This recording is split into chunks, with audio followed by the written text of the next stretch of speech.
pointy toward. I'm not worried, I'll follow a board. He popped my head open like a car. And pop his head open like a gourd?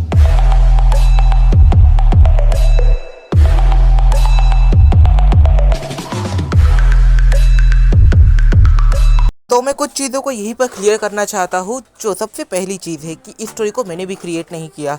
इस story को तुम में से एक bro ने मुझे submit किया है और कहा है ब्रो जल्दी से आप इस सीरीज़ के ऊपर काम स्टार्ट कर दो, और ये मेरी रिक्वेस्ट है। तो हम आ गए उसकी इस स्टोरी को तुम्हारे सामने लेकर। उसने अभी तक बस एक एपिसोड को ही अपलोड किया है, तो फिर जैसे जैसे एपिसोड आगे बढ़ते जाएंगे स्टोरी हमारे सामने आती जाएगी। तो चलिए शुरू करते हैं। इस एपिसोड की स्टार्टिंग में हम देखते हैं बारडॉग को। बारडॉग इस पॉइंट पे ऐसे लग रहा था जैसे कि वो किसी मिशन को कर कर वापस प्लेनेट वेजिटा आ रहा हो। इस पॉइंट पर बारडॉग के आजू बाजू सारे ही सेंस थे और वो बारडॉग को कॉन्ग्रेचुलेट कर रहे थे। तभी बारडॉग के एलियन सेंस वहाँ पर आते हैं और वो बारडॉग से यहाँ पर सवाल करते हैं कि आखिर ये थोड़ा सा जल्दी नहीं हो रहा है, क्योंकि बारडॉग ने काफ़ी पहले ये बताया था कि उसकी वाइफ प्रेग्नेंट है, पर वो इतना ज़्यादा टाइम भी नहीं था और अब वो बारडॉग के बेटे को जन्म देने वाली है। अभी सिर्फ 6 महीने ही हुए हैं। सैयन बेबी इतनी जल्दी इवॉल्व नहीं हो सकता। सारे ही सेंस इस चीज़ को जानते हैं, पर आखिर यहाँ पर चल क्या रहा है इसके बारे में उन लोगों को कोई भी आइडिया नहीं है। और फिर सीन शिफ्ट होता है और हम देखते हैं किंग वेजिटा को। इस पॉइंट पर किंग वेजिटा काफ़ी ज़्यादा सीरियस लग रहे थे, क्योंकि थोड़ी देर पहले डॉक्टर उनके पास आए थे और डॉक्टर ने बताया था कि अब जो किंग वेजिटा की वाइफ है उनकी कंडीशन थोड़ी बहुत क्रिटिकल है और उनका बचना नामुमकिन है। इस पॉइंट पर किंग वेजिटा ये सोच रहे थे कि अगर मेरे बेटे को कुछ हो जाए तो मुझे फ़र्क नहीं पड़ता, पर मेरी वाइफ इस बार ही बच जाए, क्योंकि वो अपनी वाइफ से काफ़ी ज़्यादा प्यार करते थे। पर तभी दो डॉक्टर एकदम से किंग वेजिटा के पास आते हैं और वो किंग वेजिटा को रिपोर्ट करते हैं कि वो लोग क्वीन को बचा नहीं पाए, पर वो प्रिंस वेजिटा को बचा पाए। और इस चीज़ को सुनने के बाद किंग वेजिटा एकदम से कैप्सूल एरिया की तरफ जाने लग जाता है।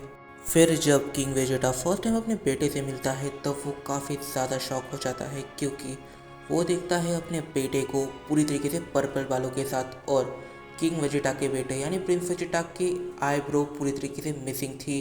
पर हाँ, उस जगह पर एक काफ़ी डिफरेंट टाइप की मसल्स उभर कर आ रही थी।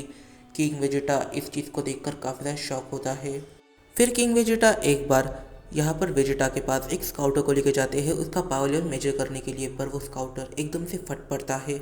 इस पॉइंट पर जो वहाँ के डॉक्टर्स हैं वो किंग वेजिटा को ये बताते हैं कि यहाँ पर प्रिंस वेजिटा का जो पावर लेवल है वो इतना ज़्यादा है कि जितने भी स्काउटर्स वो प्रिंस वेजिटा के पास उसे मेजर करने के लिए लेके जा रहे थे वो सारे ही स्काउटर रखते ही पूरी तरीके से ब्लास्ट हो रहे थे। तभी दूसरा डॉक्टर एक ऐसी चीज़ कहता है जो पहले डॉक्टर ने और किंग वेजिटा ने एक्सपेक्ट नहीं करी थी। उसने कहा कि एक और ऐसा लड़का है, वैसे एक नहीं 2 ऐसे लड़के हैं जिनके बाल एकदम डिफरेंट है, एक के हरे हैं और एक के सिल्वर है। और जब उनके पास स्काउटर्स को ले जाया गया तब वो पूरी तरीके से ब्लास्ट हो गए। जो हरे बाल वाला है हमने उसे अपने पास ही रखा है, अगर आप चाहें तो उसे मिल सकते हैं। फिर जब किंग वेजिटा ब्रोली के कैप्सूल की तरफ जाते हैं और देखते हैं तब वो समझ जाते हैं कि इसका पावर लेवल छोटा तो बिल्कुल भी नहीं है। वो यहाँ पर सोचते हैं कि एक बार स्काउटर से मेजर ही किया जाए, पर जैसे ही स्काउटर को ऑन करके ब्रोली की तरफ रखा जाता है वो स्काउटर एकदम से खराब हो जाता है और काफ़ी ज़ोर से ब्लास्ट होता है। इस पॉइंट पर जो किंग वेजिटा है वो यहाँ पर सवाल करते हैं आखिर वो सिल्वर बाल वाला कौन है और जिसके बारे में तुमने बात करी थी, और साथ ही में मुझे जानना है कि आखिर इनके पेरेंट्स कौन है।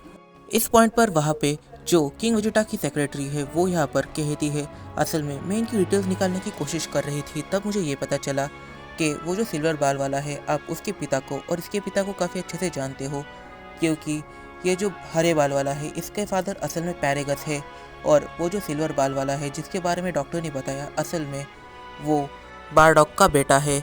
आप बारडॉग के साथ काफ़ी लंबे टाइम पहले एक मिशन पर गए थे और उस मिशन पे आपके साथ पैरेगस भी था। किंग वेजिटा जैसे ही ये बात सुनता है वो कहता है अब जल्द से जल्द बारडॉग और पैरेगस इन दोनों को मेरे सामने लेकर आओ, मुझे इन दोनों से काफ़ी इंपॉर्टेंट बात करनी है। और फिर दूसरे साइड हम देखते हैं कि बारडॉग अपने घर पर पहुंचकर सबसे पहले अपने बेटे कैकेरॉट से मिलता है फर्स्ट टाइम। इस पॉइंट पर बारडॉग कोई भी एक्शन ले उससे पहले सैयन फोर्स के पावरफुल सोल्जर्स वहाँ पर आ जाते हैं और वो बारडॉग से कहते हैं कि आपको और आपके बेटे को लाने का आदेश हमें किंग वेजिटा ने दिया हुआ है। बारडॉग इस चीज़ को सुनकर काफ़ी ज़्यादा शॉक होता है और उसके दिमाग में यहाँ पर सवाल आता है कि आखिर यहाँ पर हो क्या रहा है। जब किंग वेजिटा की मुलाकात बारडॉग और पैरेगस से होती है तब वो उन्हें बता रहे थे कि आखिर कुछ ना कुछ तो डिफरेंट है, क्योंकि जो पैरागस का बेटा है उसके बाल बिल्कुल हरे कलर के हैं और जो गोकू वेजिटा है उनके बाल कुछ ज़्यादा ही डिफरेंट है, सिल्वर और पर्पल। ये आखिर कैसे पॉसिबल है? और इस पॉइंट पर गोकू वेजिटा ये दोनों काफ़ी ज़्यादा रेयर सेंस है। अब बारडॉग बोलना स्टार्ट करता है। बारडॉग कहता है अगर हम हमारे पुरानों की स्टोरीज में जाते हैं तो फिर हमें ये पता चलता है कि जो लेजेंडरी सुपर सेन है उसके जो बाल है वो ट्रांसफॉर्म होने के बाद हरे हो जाते हैं। वैसे वो बाल इस पॉइंट पर ब्रोली के हैं, यानी पैरागस के बेटे के हैं। तो फिर अगर देखा जाए तो फिर एक ही लेजेंडरी सेन हो सकता है। और फिर जो बाकी दो सेंस है, मतलब कि प्रिंस वेजिटा और कैकेरॉट, इन दोनों के जो हेयर कलर्स है वो आखिर डिफरेंट क्यों है, उनका पावर लेवल इतना ज़्यादा क्यों है? इस पॉइंट पर ये लोग सोच रहे थे। बारडॉग एकदम से एक थ्योरी निकालने लग जाता है। वो कहता है कहीं ऐसा ना हो कि हमारे बेटे फ्यूचर से आए हैं हमसे मिलने के लिए, इस वजह से उनका पावर लेवल इतना ज़्यादा है। पैरागस ये सोचता है कि अगर इन्हें हमसे बात करनी है तो ये फ्यूचर में भी हमसे बात कर ही रहे थे, तो फिर इन्हें पास्ट में आने की आखिर ज़रूरत क्या पड़ी? और वो इस चीज़ को बारडॉग और किंग वेजिटा के सामने रख देता है। किंग वेजिटा यहाँ पर थोड़ी सी कड़वी बात कहता है। वो कहता है मे बी हम लोग फ्यूचर में अलाइव ना हो, इस वजह से इन लोगों को फ्यूचर से यहाँ पर आना पड़ गया। इस पॉइंट पर जो गोकू है वो अपनी MUI में था और वेजिटा अपनी अल्ट्रा ईगो में था। जैसा कि हम सभी जानते हैं कि अल्ट्रा ईगो एक ऐसी ट्रांसफॉर्मेशन है जिस ट्रांसफॉर्मेशन की मदद से डैमेज लेना काफ़ी ज़्यादा आसान हो जाता है और ये काफ़ी हद तक डिफेंस की तरह काम करती है। और अल्ट्रा इंस्टिंक्ट ये एक अटैकिंग ट्रांसफॉर्मेशन होने जैसी है।